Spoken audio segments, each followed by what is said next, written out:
ce moment, là j'ai fini l'album de Raoul chez Dupuis.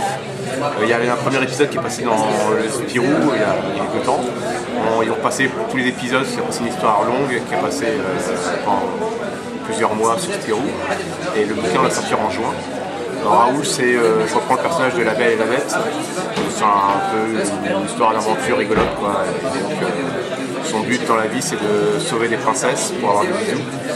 Et quand il n'est pas content, il pète la gueule des mecs et il coupe les têtes. Donc c'est des fois mignon, puis des fois c'est ultra trash. Et donc plutôt bien. J'ai écrit le tome 2 de Raoul, là, qui doit sortir l'année prochaine. Et en ce moment, je bosse sur Captain Biceps, le tome 7. J'ai déjà fait 6 pages et Zap a écrit quand même pas mal de scénarios. Et ça, je dois rendre ça pour fin juin. Et l'album sort fin août.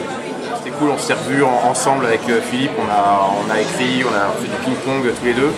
Et donc on a fait des trucs bien cons, quoi. Je suis obligé de retoucher mes premières planches parce que c'était pas assez trash en fait.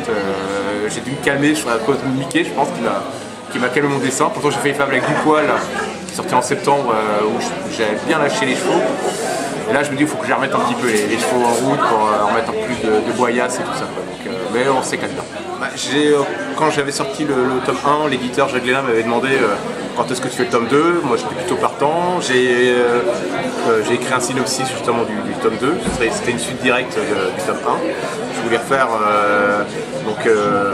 C'est Norbert qui partait avec la machine à voyager dans le temps rechercher son grand-père et son arrière-grand-oncle, on n'a pas le droit au grand-père, qui n'a pas de parents et tout ça. Mickey ne surproduit pas.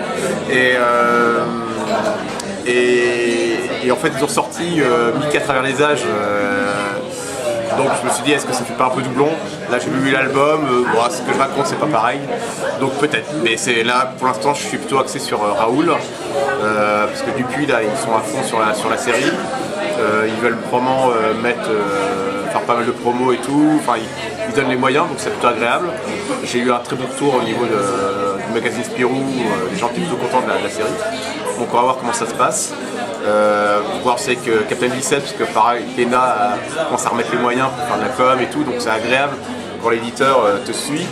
Parce que quand tu sors un album et que personne te suit, te fait de com, c'est un peu triste, et si personne n'achète le bouquin, c'est encore plus triste. Donc voilà, je vais voir comment ça se passe avec Captain Biceps et Raoul. Là je suis un peu crevé, j'ai 3 enfants, je bosse 7 jours sur 7, j'en peux plus, quoi. Je voulais faire une petite pause, j'ai pas le temps de faire une pause. J'ai toujours plein d'idées, j'ai plein d'idées, même des trucs de séries pour des trucs réalistes ou des trucs d'horreur alors j'écris, je garde. J'ai écrit une histoire, un synopsis de Ghost Rider, donc Motard Fantôme, pour faire un film. Mais voilà, ça ne sera jamais, mais il faut que je fasse mes idées parce que sinon je pense qu'à ça et donc je peux bosser sur mes autres projets.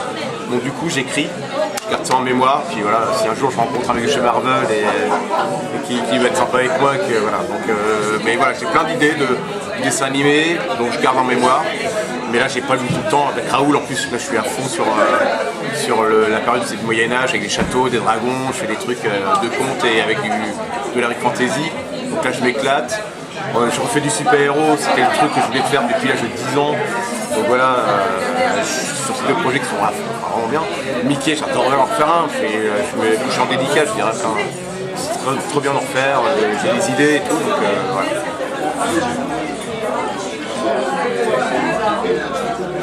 J'aimerais bien aller dans la tête de Goussens, Daniel Goussens. Je pense que lui il doit bien être foufou quand même. C'est tellement calibré son truc, c'est vraiment l'humour, voilà. C'est millimétré, quoi, donc, et puis son dessin il est fabuleux. Et c'est marrant quand tu lui entends parler autre chose, tu as l'impression d'être sur un professeur fou, quoi. Donc ça pas mal dans sa tête, quoi. C'est assez rigolo, quoi. Très bien 2-3 idées techniques qu'il a de dessin, parce que je suis vraiment un tueur, quoi. Et ouais, moi Daniel Goussens.